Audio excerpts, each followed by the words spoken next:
Hi, S B റുള്ളലാണ്. ഒരു important മെസ്സേജാണ്, അല്ലെങ്കിൽ ഒരു അറിയിപ്പാണ്. കേരളത്തിൻ്റെ മുഖ്യമന്ത്രി പ്രഖ്യാപനം അത് അർദ്ധരാത്രി 12 മണിക്ക് ശേഷം മതിയെന്ന് AICC തീരുമാനിച്ചതായിട്ടുള്ള വിവരങ്ങൾ വരുന്നുണ്ട്. ഇൻ കേസ് പകലോ അല്ലെങ്കിൽ 12 മണിക്ക് മുൻപേ പ്രഖ്യാപിച്ചാൽ കേരളത്തിൻ്റെ ക്രമസമാധാന പ്രശ്നം പരിഗണിച്ചുകൊണ്ട് എന്ത് പ്രശ്നം ഉണ്ടായാലും വരും കാലത്തെ മുഖ്യമന്ത്രിയുടെ തലയിൽ തന്നെ അതാകും എന്നുള്ളത് കൊണ്ട് ഇപ്പോൾ പ്രഖ്യാപനം 12 മണിക്ക് ശേഷം, കാര്യം എല്ലാവരും ഉറങ്ങി എന്ന് ഉറപ്പാക്കിയതിന് ശേഷം, കോൺഗ്രസ്സുകാർക്കെല്ലാം ഉറങ്ങി എന്ന് ഉറപ്പാക്കിയതിന് ശേഷം മാത്രം പ്രഖ്യാപനം നടത്തിയാൽ മതി. ഇല്ലെങ്കിൽ അത് വലിയ ലഹളയ്ക്ക് കാര്യമൊരുക്കുമെന്നുള്ള ഒരു വിലയിരുത്തൽ AICCക്ക് ഉണ്ടായിരിക്കുകയാണ്. പട്ടാപ്പകലങ്കാനം നടത്തുകയാണെങ്കിൽ തിരുവനന്തപുരം മുതൽ കാസർഗോഡ് വരെയുള്ള തെരുവീതികളിൽ ഒരു ദിവസം മുഴുവൻ ഇവരുടെ അഴിഞ്ഞാട്ടവും ബഹളവും, അതിൻ്റെ പേരിൽ കേസെടുത്തു കഴിഞ്ഞാൽ കേസ് ഒഴിവാക്കി കൊടുക്കാനുള്ള ഉത്തരവാദിത്വം കൂടി ആർക്ക് തന്നെ വരും.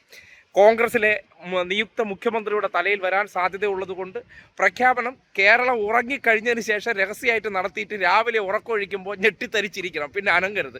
ആ രീതിയിലുള്ള പ്രഖ്യാപനമാണ് അവർ ഉദ്ദേശിക്കുന്നതെന്നാണ് മനസ്സിലാക്കുന്നത്. ഒന്ന് ആലോചിക്കുന്നത്, ലോകത്തിൻ്റെ ചരിത്രത്തിൽ തന്നെ ആദ്യമായിട്ടായിരിക്കും ഒരു മുഖ്യമന്ത്രി പ്രഖ്യാപനം പകൽ നടത്താൻ കഴിയാത്ത. ഒരു പക്ഷേ നടത്തി കഴിഞ്ഞാൽ ഇനി അടികൂടുന്നത് CPM-ഉം കോൺഗ്രസ്സുകാരുമായിട്ടല്ല, കോൺഗ്രസ്സുകാരും കൂടെ തെരുവിൽ കിടന്ന് തമ്മിലടിച്ച് മണ്ട പൊളന്ന് കേരളത്തിലെ ആശുപത്രികളിൽ ഉൾപ്പെടെ രോഗം ബാധിച്ച് ചെല്ലുന്നവർക്ക് ചികിത്സ കൊടുക്കാൻ പറ്റാതെ ഈ മണ്ടയടിച്ച് പൊളന്നിട്ട് വരണവരെ ട്രീറ്റ്മെൻറ്റ് ചെയ്യേണ്ട ഒരു അവസ്ഥ ഉണ്ടാകും. അതെല്ലാം കൂടി പരിഗണിച്ചാണ് കേരളത്തിൻ്റെ വരുന്ന സർക്കാരിൻ്റെ മുന്നോട്ട് പോക്കിന് കുറച്ചുകൂടി ഗുണകരമായിട്ടുള്ള തീരുമാനം അർദ്ധരാത്രി പ്രഖ്യാപിക്കുന്നതായിരിക്കും. അതാകുമ്പോഴത്തേക്കും മൊത്തം നിശ്ചലമായിരിക്കും, ബസ്സും ബേളോ ഒന്നും കാണില്ല, ക്യാമറകൾ കാണില്ല. ഈ ക്യാമറകൾ ഉണ്ടാകുമ്പോഴാണല്ലോ കൂടുതൽ ചൊരുക്ക് കാണിക്കുന്നത്. മാധ്യമങ്ങൾ 12 മണിയോടുകൂടി റിപ്പോർട്ടിംഗ് നിർത്തും. അതിനുശേഷം അതീവ രഹസ്യമായിട്ടും ഈ വിഷയം സോഷ്യൽ മീഡിയയിലൂടെ എങ്ങാനും പ്രഖ്യാപിച്ചതിന് ശേഷം രാവിലെ ഉറക്കമൊഴിക്കുമ്പോഴായിരിക്കും എല്ലാവരും ബ്രേക്കിംഗ് ന്യൂസ് കണ്ട് കണ്ണും തള്ളിയിരിക്കുന്നത്. അപ്പോഴത്തേക്കും സത്യപ്രതിജ്ഞയ്ക്കുള്ള സമയവും വേറെ ഒന്നും ചെയ്യാനുള്ള സമയം കിട്ടില്ല.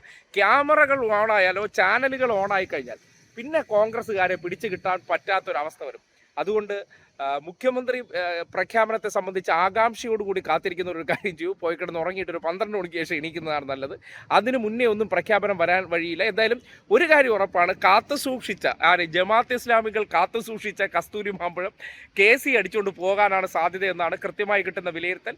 ഒരു പക്ഷേ ഇതിനോടകം തന്നെ VD സതീശനെയാണ് തീരുമാനിച്ചതെങ്കിൽ ഇത്രത്തോളം ഈ വിഷയത്തെ ചവിട്ടി വെക്കേണ്ട കാര്യമില്ല. കാര്യം തിരഞ്ഞെടുക്കപ്പെട്ട ഒരു വ്യക്തി എന്നുള്ള നിലയ്ക്ക് അയാളെ പ്രഖ്യാപിക്കാനായിട്ട് വലിയ സമയത്തിൻ്റെ ആവശ്യമില്ല. KC വേണുഗോപാലിനെ പ്രഖ്യാപിക്കേണ്ട സാങ്കേതികത്വം നിലനിൽക്കുന്നത് കൊണ്ടാണ് ഇതിങ്ങനെ ഹോൾഡ് ചെയ്ത് വൈകിപ്പിക്കുന്ന സാഹചര്യം ഉണ്ടാകുന്നത്. എന്തായാലും തീരുമാനങ്ങൾ വളരെ സാവകാശവും ഏറ്റവും ശാന്തമായ സന്ദർഭത്തിൽ മാത്രം പ്രഖ്യാപിച്ചാൽ മതി എന്നുള്ള തീരുമാനത്തിൽ. കാര്യം 102 സീറ്റിൻ്റെ ഭൂരിപക്ഷം ഉള്ളത് കൊണ്ട് തന്നെ മറ്റൊന്നും സംഭവിക്കാനില്ല.